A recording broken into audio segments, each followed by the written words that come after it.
lidhur me ngjarjen e datës 21 janar të vitit 2011. A do të paraqiteni nesër në SPAK? Mund të informoj, mund të pohoj atë që kam thënë. I jam përgjigjur gjithë jetën time çdo thirrje të organeve të drejtësisë dhe do i përgjigjem. Do t'i përgjigjem, nuk ka koment. Nuk mund të ketë pyetje, a do i përgjigjem. Por ka vetëm një kusht, që unë të marrë thirrjen. Dhe ata që përdorin këte për propagandë, për të mbuluar skandalin Rama Balluku të tunelit Llogaras, apo për të mbuluar skandalin e madh të aeroportit Vlorës e të tjerë, ata tregojnë se janë shërbëtor mjeran të një bande e cila vjedh ditë e natë qytetarë shqiptarë. Pra, edhe një herë, që të tje gazetarë dhe duhet, po. Vendimi, do më thënë, njoftimi duhet vi, si që kanë ardhë me 10 njoftime tjera, dhe unë jam përgjigjë çdo njoftimi që ka ardhë.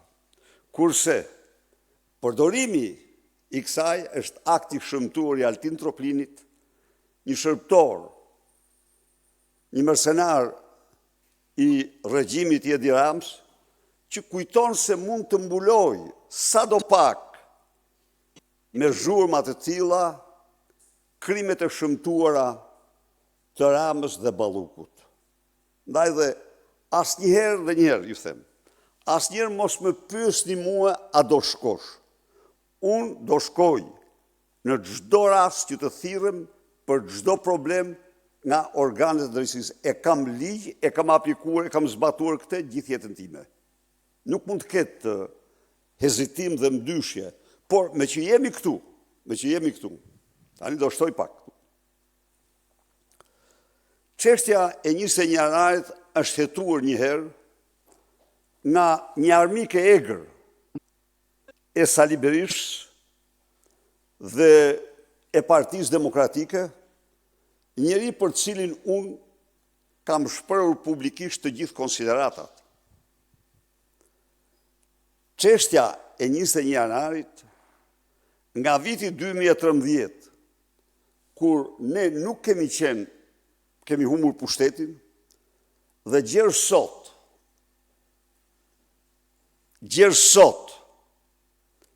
është penguar të hetohet, mendoj unë, të jetohet, se mund të jetohet, nuk jam kundër,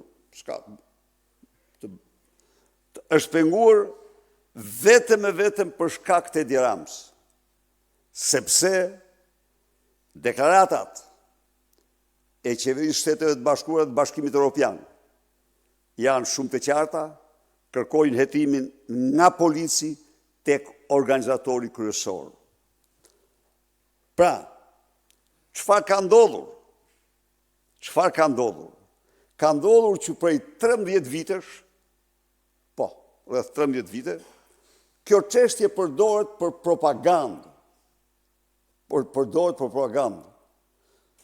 Por shoferi që solli, që i përdori mish për top njerëzit, si që ka thënë bukur, shkrimtarit që merret tani me probleme teologjike, Ben Blushi, ishte Edi Rama.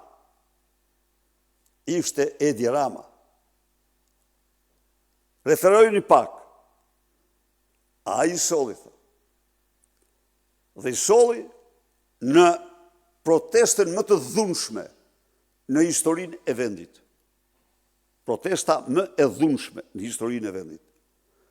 Ndaj dhe janë mjeran ata, të cilët shërbëtor të shpifur, përdorin për të mbuluar sa herë u duhet krimet e tyre në një kohë kur vrasi vërtet i tyre është ajo që i solli ata mish për top, siç ka thënë Blushi, shoferi i autobusit tyre. Ndaj dhe